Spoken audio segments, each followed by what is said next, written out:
अस्सलाम वालेकुम फ्रेंड्स, उम्मीद है आप सब खैरियत से होंगे। मैं भी बिल्कुल ठीक हूँ। आज मैं आपके साथ bakery style chicken tikka sandwich की रेसिपी शेयर करूँगी। चलिए स्टार्ट करते हैं। हाफ़ के जी बोनलेस चिकन लें, उसमें 1 टेबलस्पून लहसुन अदरक का पेस्ट डालें, 1 टेबलस्पून टिक्का मसाला डाल लें, थोड़ा सा नमक शामिल करें, हाफ़ टी स्पून सुरख मिर्च का पाउडर डाल लें, हाफ़ टी स्पून हल्दी पाउडर शामिल कर लें, 1 टेबलस्पून सिरका शामिल करें, उसको अच्छी तरह से मिक्स कर लें। फ्रेंड्स जल्दी से चैनल को सब्सक्राइब कर दें, वीडियो अच्छी लगे तो इसको ज़रूर लाइक करें। अब आप इसमें रेड और येलो फूड कलर शामिल कर लें, अगर आपके पास ऑरेंज कलर नहीं है तो।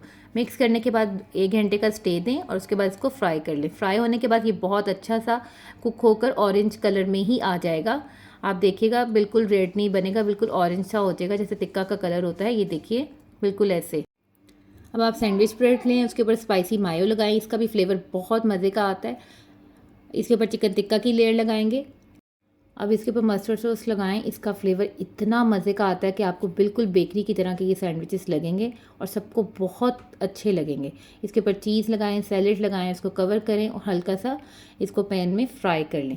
अगर आप इसको ऐसे ही खाना चाहते हैं तो ऐसे भी खा सकते हैं, इसको क्लिंग से रैप कर लें।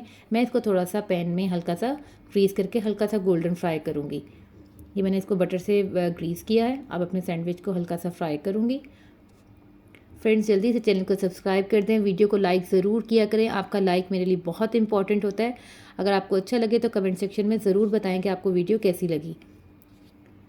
फिर मिलूंगी नेक्स्ट बहुत ही अच्छी और मज़ेदार रेसिपी के साथ। Thanks for watching. अल्लाह हाफिज़।